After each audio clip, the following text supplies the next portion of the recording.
तो हेलो दोस्तों, आज की वीडियो में आपका वेलकम है। आज हम करेंगे हमारी एक्टिविटी 10.10। तो ऑब्जर्वेशंस और एक्सप्लेनेशंस क्या होंगी इस एक्टिविटी की, उससे पहले मैं आपको ये बता देता हूँ कि बेसिकली आपको करना क्या है। तो बेसिकली जो है, देखिए, हमें इसमें ना रिफ्रैक्शन इफेक्ट को जो है वो फाइंड आउट करना है। और उसके लिए हम क्या करेंगे, उसके लिए आप सबसे पहले आपको एक वाइट शीट चाहिए पेपर की, ठीक है। एंड उसके ऊपर आपको एक रेक्टेंगुलर ग्लास स्लैब को जो है वो प्लेस करना है, कुछ इस तरह जैसे फिगर में शो किया गया है। देन आप क्या करेंगे, आप इस स्लैब के अराउंड जो है स्ट्रेट लाइन ड्रॉ करेंगे और उसका नाम देंगे ABCD। उसके बाद 4 आइडेंटिकल पिन्स लेनी है आपको, यानी जो हमारी सेम साइज की जो पिन है वो आपको लेनी है। और आपको कुछ इस तरीके से स्ट्रेट लाइन में 2 पिन्स को प्लेस करना है, E and F। And then आपको जो स्लैब में से, क्योंकि हमारी जो स्लैब है वो ग्लास स्लैब है, तो स्लैब में से जब आप E और F की स्ट्रेट इमेज को देखेंगे तो जो स्ट्रेट लाइन में जो हमारी इमेज बनेगी वहाँ पे आपको 2 पिन्स को प्लेस करना है, हमारी G और H को। देन उसके बाद आपको क्या करना है, आपको ग्लास स्लैब को रिमूव करना है। एंड E और F की स्ट्रेट में जो है आपको एक लाइन ड्रॉ करनी है, और जो हमारी G और H है इसमें भी आपको जो है एक स्ट्रेट लाइन को ड्रॉ करना है। देन आपको ये नॉर्मल लाइन जो है कुछ इस तरीके से ये ड्रॉ करनी है जैसे फिगर में शो किया गया है। एंड इन जो है हमारी पिन्स हैं, इन सभी को जो है वो रिमूव कर देना है। तो इन सबको रिमूव करने के बाद देखिए, सबसे पहली चीज़ जो आप ऑब्जर्व करेंगे कि जब अपने ग्लास स्लैब में से E और F की इमेज को देखा था तो वो इमेज जो है यहाँ बनी थी G और H पे स्ट्रेट लाइन इमेज। बट आपने जब ग्लास स्लैब को रिमूव किया एंड E और F की जो है स्ट्रेट लाइन में इमेज देखी तो वो इमेज बनी L और P पे। तो ऐसा क्यों हुआ, देखिए ऐसा हुआ रिफ्रैक्शन के इफेक्ट की वजह से। तो देखिए, जब आपने ये सारी लाइंस को ड्रॉ कर लिया तो उसके बाद देखिए आपको पता था कि जब हमारी लाइट, यहाँ देखिए लाइट ने क्या किया, जब लाइट ने हमारी एयर से जो है ग्लास में ट्रैवल किया तो हमारी जो लाइट है वो O से O डैश की तरफ, यानी कि देखिए इसको इस पाथ में जो है ट्रैवल करना चाहिए था। बट ये क्या हुआ, ये O डैश, ये जो हमारी नॉर्मल लाइन है इसकी तरफ जो है बेंड हो गई। और दूसरी तरफ जब हमारी इसी लाइट ने जो है ग्लास से जो है एयर में ट्रैवल किया तो इसको कुछ इस तरीके से ट्रैवल करना चाहिए था नीचे की तरफ, बट ये थोड़ी सी बेंड हो गई किसकी तरफ, नॉर्मल से दूर की डायरेक्शन में। तो ऐसा क्यों हुआ, देखिए जब हमारी जो लाइट है वो डेंसर मीडियम में ट्रैवल करती है, रेयर मीडियम से डेंसर मीडियम में, तो वो नॉर्मल की तरफ जो है वो बेंड हो जाती है, नॉर्मल की डायरेक्शन में। और दूसरी तरफ जब डेंसर मीडियम से रेयर मीडियम की तरफ ट्रैवल करती है तो वो नॉर्मल से दूर की डायरेक्शन में जो है हमारी लाइट रे ट्रैवल या लाइट रे बेंड हो जाती है। तो देखिए उसके बाद आपको बोला है कि compare the angle of incidence and angle of refraction of both the surfaces AB and CD। तो देखिए AB और CD में ये जो हमारे एंगल ऑफ इंसिडेंस और एंगल ऑफ रिफ्रैक्शन हैं, तो एंगल ऑफ इंसिडेंस क्या होगा, जिस एंगल पे जो हमारी लाइट ने जो है एयर से ग्लास स्लैब में जो है एंटर किया वो हमारा होगा एंगल ऑफ इंसिडेंस।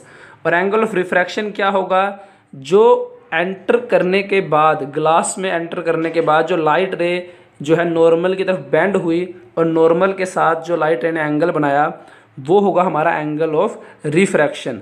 उसी तरीके से CD प्लेन में हमारा एंगल ऑफ इंसिडेंस होगा जो एंगल ग्लास रे ने, जो लाइट रे ने, माफ़ कीजिएगा, लाइट रे ने एयर से, जो ग्लास से एयर में, यानी कि जो ये हमारा एंगल है ऊपर वाला, ये हमारा एंगल होगा एंगल ऑफ इंसिडेंस। और दूसरी तरफ जब ग्लास से एयर में ट्रैवल किया तो ये हमारा एंगल होगा एंगल ऑफ रिफ्रैक्शन।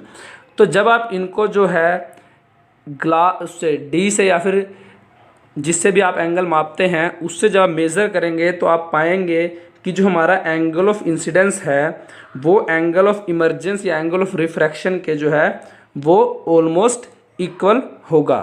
तो उसके बाद यहाँ देखिए, यहाँ रिफ्रैक्शन ऑफ लाइट की डेफिनेशन भी लिखी हुई है कि refraction of light is the property of light when it changes its path when it passes from one medium to other.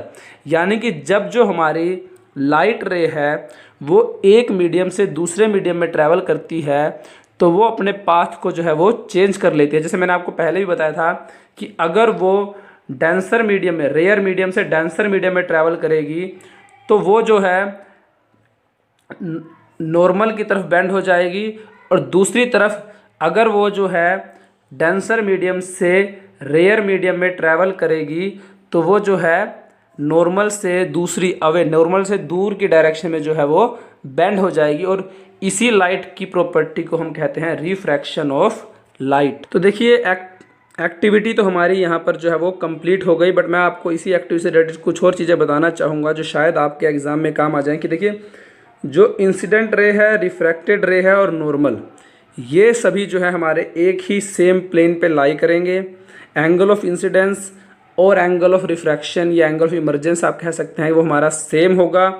और ratio of sine of angle of incidence को और angle of sine of angle of refraction, यानी कि angle of incidence का sine of angle of incidence और sine of angle of refraction का ratio अगर आप फाइंड आउट करेंगे तो वो हमारा कांस्टेंट होगा, और इस कांस्टेंट वैल्यू को हम रिफ्रैक्टिव इंडेक्स भी कह सकते हैं। देखिए, ये तो मैंने आपको रिफ्रैक्टिव इंडेक्स की वैसे वैल्यू बताई, बट आपको अगर कहा जाए कि दो मीडियम दिए जाए और कहा जाए कि इन मीडियम्स का जो है रिफ्रैक्टिव इंडेक्स फाइंड आउट करो, तो आप कैसे फाइंड आउट कर सकते हैं। तो सबसे पहले आपको पता होना चाहिए कि पहले मीडियम में मान ले दो मीडियम दिए गए हैं आपको V1 और V2, और दोनों ही मीडियम्स में कहा गया है कि आपको मान लीजिए सबसे पहले मीडियम 2 का रिफ्रैक्टिव इंडेक्स जो है वो निकालना है मीडियम 1 के रिस्पेक्ट में। तो आप क्या करेंगे, स्पीड ऑफ लाइट, आपको स्पीड ऑफ लाइट पता होनी चाहिए कि मीडियम 1 में स्पीड ऑफ लाइट क्या है और मीडियम 2 में स्पीड ऑफ लाइट क्या है। तो उसके बाद आपको जिसका रिफ्रैक्टिव इंडेक्स निकालना है, अगर आपको मीडियम 2 का रिफ्रैक्टिव इंडेक्स निकालना है मीडियम 1 के रिस्पेक्ट में, तो मीडियम 1 में जो स्पीड ऑफ लाइट है उसको आप नीचे लिखेंगे, और मीडियम 2 में जो स्पीड ऑफ लाइट है उसको आप नीचे लिखेंगे, और मीडियम 1 की स्पीड ऑफ लाइट को आप ऊपर लिखेंगे। उसी तरीके से अगर आपको मीडियम 1 का रिफ्रैक्टिव इंडेक्स निकालना है मीडियम 2 के रिस्पेक्ट में, तो आप मीडियम 1 को नीचे लिखेंगे, क्योंकि हमने मीडियम 1 का रिफ्रैक्टिव इंडेक्स निकालना है। और यहाँ ऊपर जो है आपको मीडियम 2 का रिफ्रैक्टिव इंडेक्स निकालना था मीडियम 1 के रिस्पेक्ट में, तो इसलिए आपने मीडियम 2 को नीचे लिखा था। और इस तरीके से जो है आप रिफ्रैक्टिव इंडेक्स निकाल सकते हैं। दूसरी तरफ अगर आपको कहा जाए, एक मीडियम दिया जाए और कहा जाए कि इसका रिफ्रैक्टिव इंडेक्स निकालो एयर के रिस्पेक्ट में, तो उसमें देखिए मैंने आपको भी बताया ना, जिसका रिफ्रैक्टिव इंडेक्स निकालना है उसको हम लिखेंगे नीचे। तो क्या करेंगे हम, air speed of light, light की स्पीड जो एयर में है और लाइट की स्पीड जो हमारे गिवन मीडियम में है, उसको इस फॉर्मूला में जो है वो पुट कर देंगे और हमारा जो है रिफ्रैक्टिव इंडेक्स आ जाएगा। तो आज की वीडियो में इतना ही। धन्यवाद। उम्मीद है आपको सब कुछ अच्छे से समझ में आ गया होगा।